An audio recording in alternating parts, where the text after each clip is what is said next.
this isn't really just about one ship, is it? This isn't even about the one. It's not about ships at all. No, that's the issue, isn't it? There is this ongoing issue where we've been trying to, let's face it, make nicey with Iran for a long time, but it is still ruled by the mullahs. It is still effectively a hostile nation against some of our closest allies, like Israel and against the United States and indeed us. And yet Donald Trump has said that this deal that was done by Obama and the EU and Canadians and everyone else actually, isn't worth the paper it's printed on, because it has allowed the Iranians to actually get the funding in from selling their oil. They want to sell their oil. They want to get their money in. They get that money, and that money is being used to fund a whole variety of wars. They've been involved in Iraq.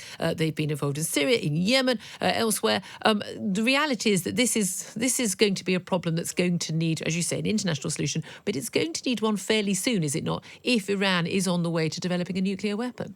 Well, there's nothing terribly new about this. There's no question the Iranian regime is a very nasty regime, particularly nasty to its own citizens, but also supporting either acts of terrorism or extremism in other countries, and particularly in the Middle East. I thought actually the deal done by Obama on Iran's nuclear program was worth supporting, as indeed has the British government has supported it, and all parties in Britain, because it has put, at the very least, a substantial delay on the potential problems that we're facing with North Korea, which already now has nuclear weapons. So Trump's thrown that away and is imposing financial sanctions on Iran of a very harsh kind. And that is actually having some impact in Iran. And that may force the Iranians to look for a more moderate approach to these issues. But there is no golden key that can suddenly produce a solution. It's going to take hard slog, and it's got to be diplomatic negotiations, seeing what basis there is, because even Trump has ruled out war. He doesn't want war. And if we believe him on that, then there is only one alternative, and that's using the diplomats to do their craft and try and seek a solution. But solutions will be compromises. Now, explain to us what it is you were accused of actually doing. Yeah, so the Commission, after 3 investigations, decided that I'd ticked the wrong box.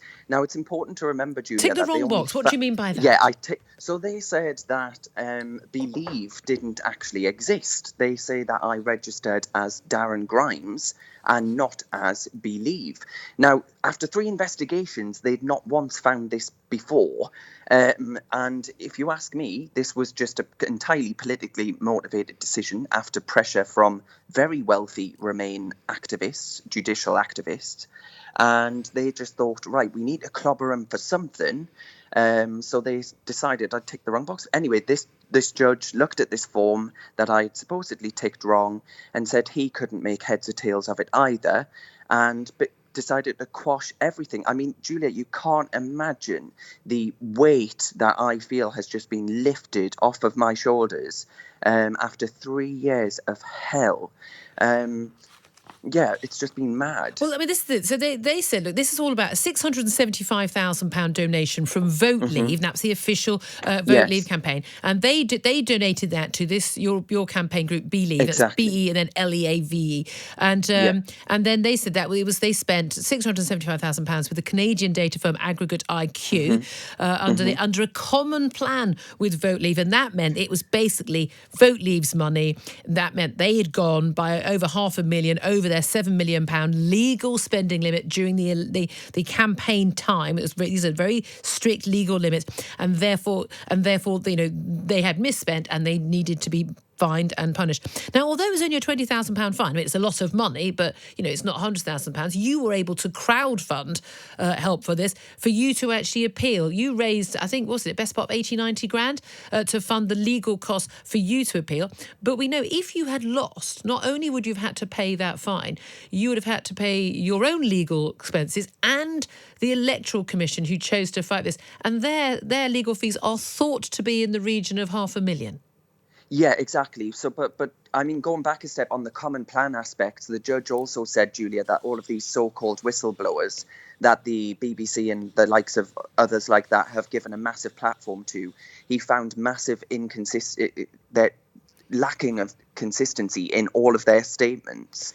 And therefore, that says to me that the Electoral Commission has given far too much of a platform to these so-called whistleblowers, and decided to make a decision on common plan based on dodgy reports. But anyway, putting that to one side, you're absolutely right. I was expecting to go bankrupt, if I'm honest with you, Julia.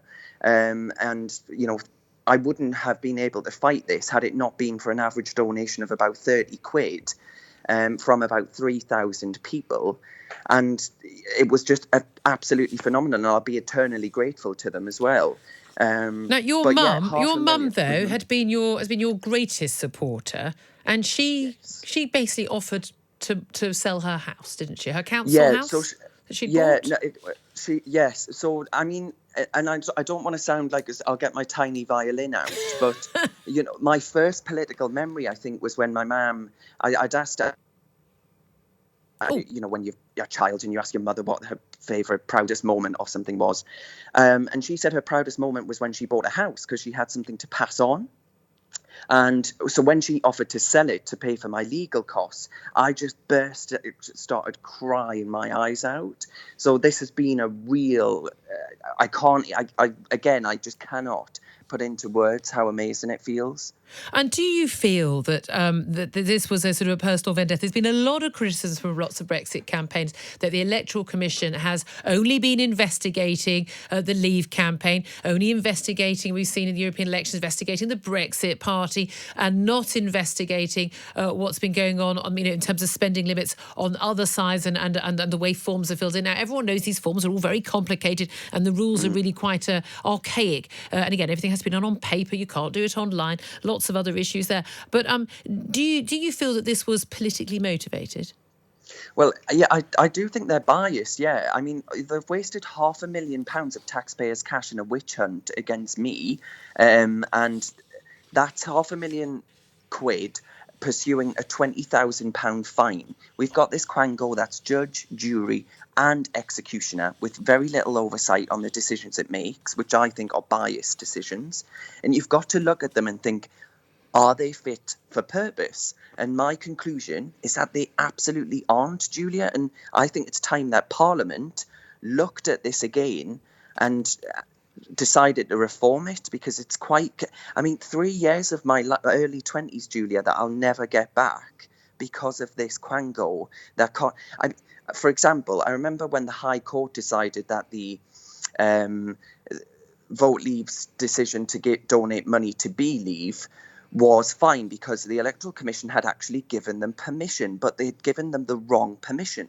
But still, this is the quango that regulates elections, had given them that permission. And Lord Adonis agreed with me that the Electoral Commission wasn't fit for purpose. I don't agree with him on much, Julia, as I'm sure you're well aware. But on this, we're like singing birds. It's time to reform this completely awful quango that ruins people's lives. This is not a story about an oil tanker, or indeed any of the oil tankers that have faced issues over Iran or the British seizure of the Iranian oil tanker near Gibraltar. This has got rather deeper roots and is rather a more serious issue. Can you tell us why you think this whole problem has come about and why it's come about now?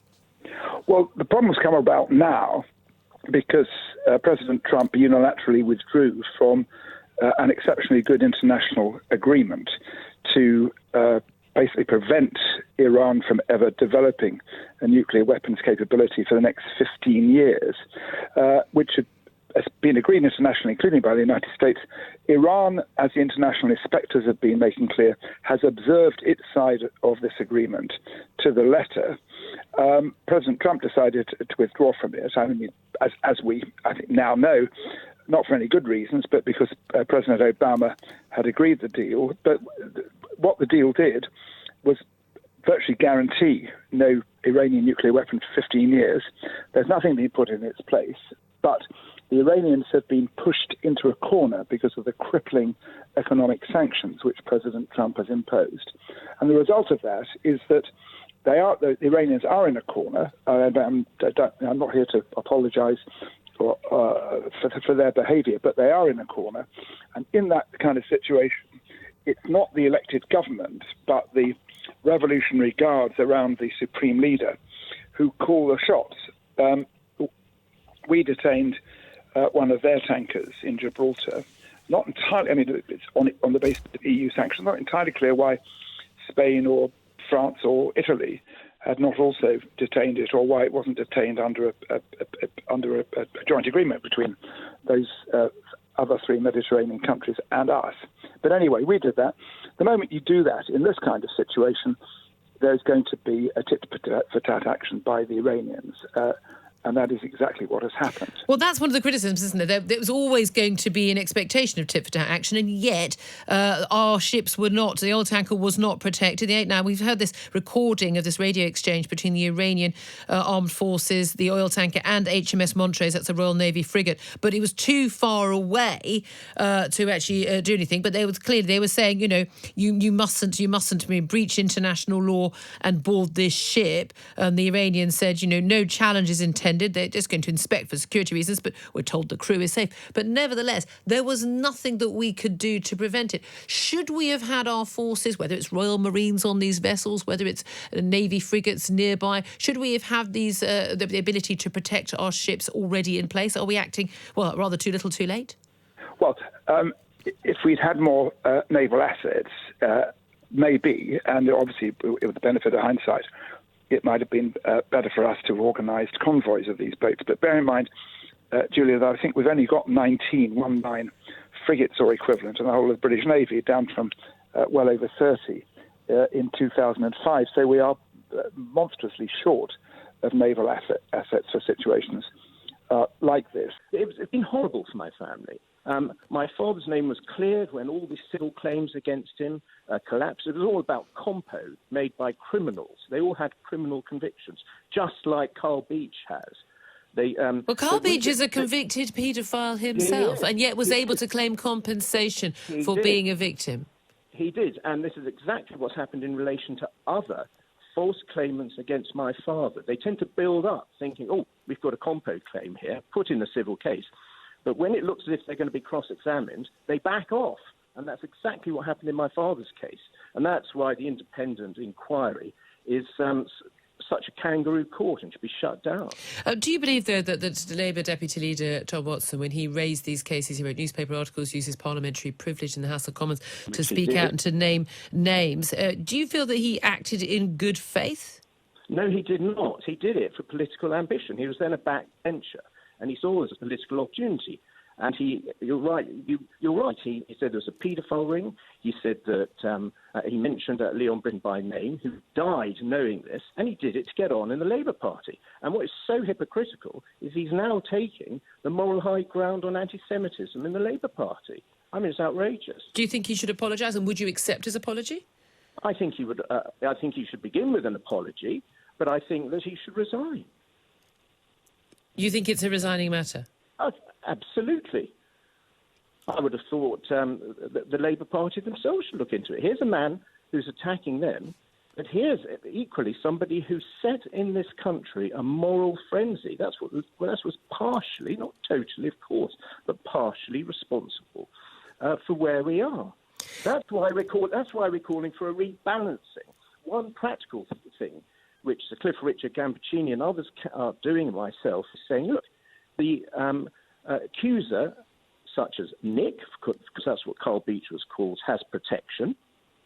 So should those under investigation until charged. That's why there's a parliamentary petition, and we've got 26,000 signatures already, and we would ask for other people to sign up, please. We need to deliver what we've said to make sure we can unite the majority of the country, as you're very fond of reminding everybody, the majority of the country that actually voted for Brexit, and the 80-odd% of the country that voted for parties at the last general election that said they were going to deliver the result of the referendum. And I think we have to keep reminding people of that. I think we've got a fantastic story to tell. The economy is still doing very well. We had jobs figures just last week that show we've got a record number of people in work. Wages are now actually growing quite a bit faster than inflation, so people are better off. And I think actually we've got a lot going for the country. We need some optimism and positivity, as Boris would say. And I think he's very able to set out that positive approach for people. That's what he's been saying in his Telegraph column yesterday. Yeah, it's just saying that, look, we actually just need a bit of positive. Is a positive attitude, is that going to be enough?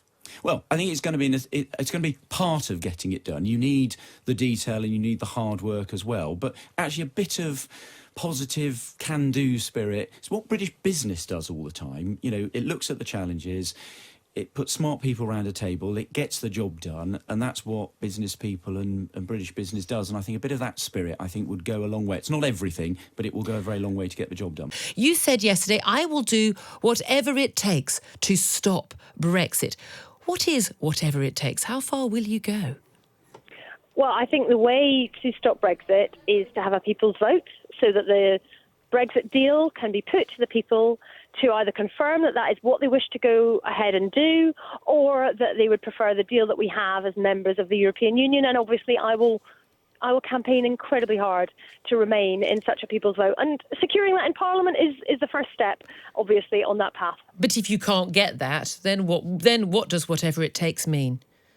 Well, I think we can get that, and I think there's different mechanisms that we can try to get that. And if one thing fails, we try a different way around. There's more than one way to skin a cat. But I appreciate we have a difference of opinion on this, Julia. I'm going to keep fighting hard for what I believe in, and what I think is in the best interest of the future of our country. But there is a concern, isn't there, that if there were a second referendum, a people's vote, there hasn't ever been a vote by anything else but people. They're all people's votes, that you didn't accept the outcome of the last one, even though party leaders at the time all said that they would accept the referendum result. Why should people who voted leave last time believe that you'd accept the referendum result if it happened again? If it was another leave vote, maybe another 52-48, why would we know that you'd accept that vote then? Or are we just going to keep having referendums until you get the right answer? No, not at all. What we need to have is a vote on a specific Brexit deal, which obviously we couldn't have in 2016 because we hadn't had the negotiations at that point. So by almost, inevitably, there was not the specifics of what exactly Brexit would look like. But now we are getting to a position where we know that it should be up to people to have the final say. And, at the moment, my problem is that I just genuinely do not believe that there is a majority in our country for any specific form of Brexit, because I hear some Brexiteers say that the Theresa May Brexit is no good and they would rather stay in the EU if that is what Brexit looks like. I see other Brexiteers say that we should not, under any circumstances, leave without a deal and have a hard Brexit. And I understand that position. I agree with that position. But they say that if that was the case, they would rather stay in the European Union. So if there is not agreement amongst people who support Brexit about what that should look like, then how can we have confidence that any specific path is what the people actually want to do? And the only way I think we can have that confidence is if that specific Brexit is put to people and people then vote for it, or, as I would hope, choose to keep the deal we have and remain in the European Union. And if people did vote for it, would you then accept that outcome and then be fully supportive of every effort to make that work?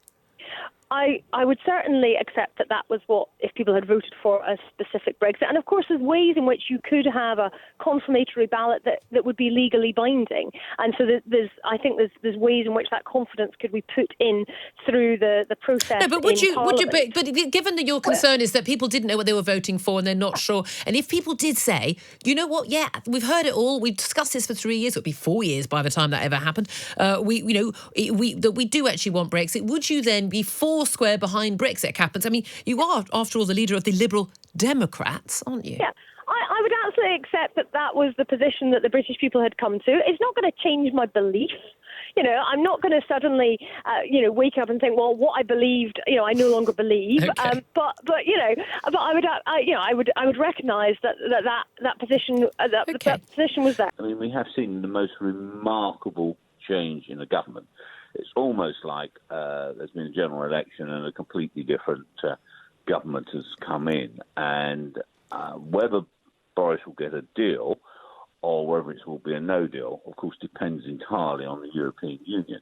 But the European Union cannot be in any doubt now that we will come out on the 31st of October if they don't do a proper deal. The Conservative Party doesn't need to be on the centre ground. It needs to be on the common ground. It needs to be where most people are. And clearly, the vast majority in this country want us to come out of the European Union, deliver. Now, the Brexit Party, I'm sure that Nigel Farage if we deliver a proper Brexit, the reason for the Brexit Party disappears.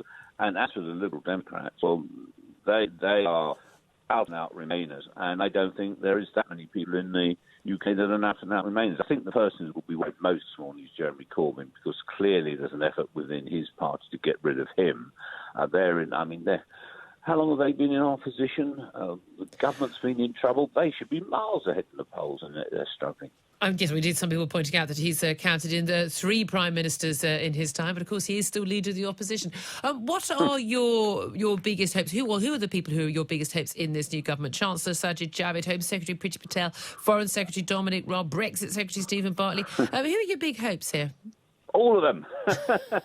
I mean, the thing that I like, one of the things that I thought was really good, people who resigned from cabinet because they disagreed with Mrs May's policy, Dominic Raab, Esther McVey, and right at the end, Andrea Leadsom, are all there now. So it's shown that people who put the principle on this issue first are back in government, and I was very, very pleased with that decision. And I'm absolutely thrilled that Jacob is leader of that House of Commons, and I think that's good for Parliament. Brexiteers, from a Prime Minister to Home Secretary, Foreign Secretary, Brexit Secretary, every Prime Minister. So Brexit is now owned by Brexiteers. Dominic Cummings, the man who effectively ran the Vote Leave campaign, now as a senior advisor in Number 10. There are no excuses now, are they?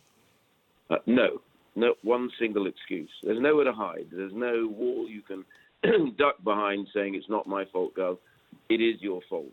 We have to get this done. Every single member of that cabinet now is on notice. There's no question about that. They're on notice to deliver. And I say this genuinely and hopefully that they deliver. But, the answer to the question, well, what if they don't? Well, it doesn't matter after that because, frankly, I think the government itself, the party, will just simply go into meltdown. We have nowhere to go. There is another party which has garnered the support of the public who are angry with us for not having delivered. Boris Johnson gets it. That's why he said the number one priority is to get ready to leave on the 31st. If the European Union doesn't want to do any kind of arrangement of deals, such as a standstill, such as arrangement over free trade, which can be done quickly, you can't have any legislation come through. You cannot risk that at all, because that legislation may be amended to get rid of the date of the 31st, which would destroy us. So that means basically any arrangement we come to with the EU has to be done on a yes-no basis, but not in a legislative terms where it can be amended. So the priorities are there, the route is there, and now it's for them to deliver. It was Nick Bowles himself describing this cabinet basically as a Brexit Party cabinet. So it just shows the influence that we've had on British politics and history, and we're here to stay and to continue making that difference. Any possibility of any sort of formal or informal coalition with the Conservative Party? Well, at the moment, we're just focusing on getting our candidates.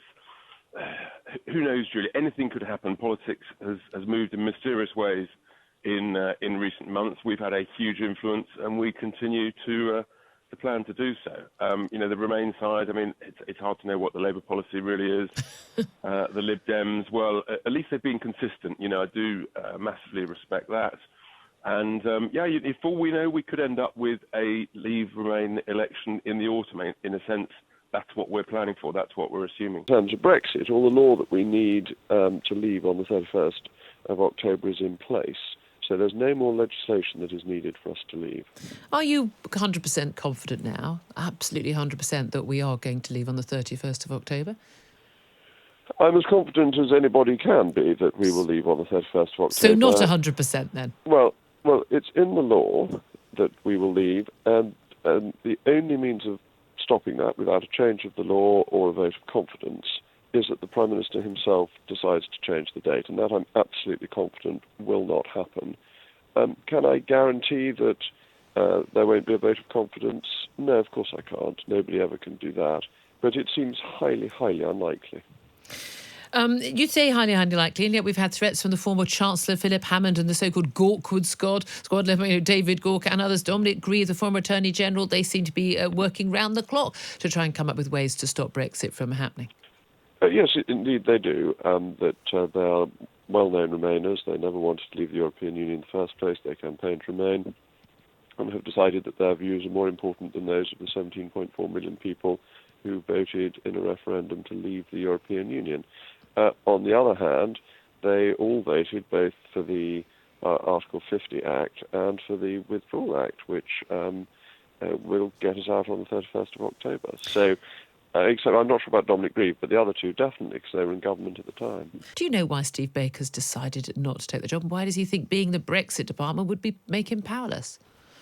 Well, I think that you'll need to speak to Steve for the detailed reason. His view on next issue is that the no-deal preparations moving to the Cabinet Office, and therefore there was less to do. I think Steve would have made a brilliant minister. He is such a capable and able man. It's very ambitious, but certainly doable. We're going to have a big mobilisation of the whole policing family to logistically get these police officers in there. But as you say, every day in the news we see the urgent need why. And I've been set the task now of sitting down with the policing family and working out how we get there. We hope to start the recruitment process in September, and by the end of 36 months, as you say, to have a net new 20,000 police officers minted on the street, trying to prevent the sort of reports that you referred to that took place last night. And you, of course, were deputy mayor to Boris Johnson when he was London mayor. And we did actually see a fall in the number of violent crimes in the capital city over that time. Do you think there is just a simple, very clear, direct correlation between the number of police officers and the number of crimes? No, I don't think it's direct. I think there is a connection, but at the same time, the last time, as you say, we saw an upswing in knife crime, when I was a deputy mayor in City Hall, we came in to deal with that effectively, was when police numbers were very high. So it's as much about what they're doing, how they're equipped, what their capabilities are, what the priorities are that they're given to address, as it is about the pure number. And we need to sit down, as I say, and talk to the whole policing family, not just about how we increase numbers, but how we can increase effectiveness and give them the sort of powers they need to deal with these problems. I mean, one of the areas we'll be looking at, obviously, is the use of stop and search, and in particular Section 60 stop and search, which is where an area is declared where there's a likelihood of there being some kind of violence, and that police have greater powers to stop and search people in that area, so that we can give police officers the tools they need to deal with this very localised violence as we saw last night.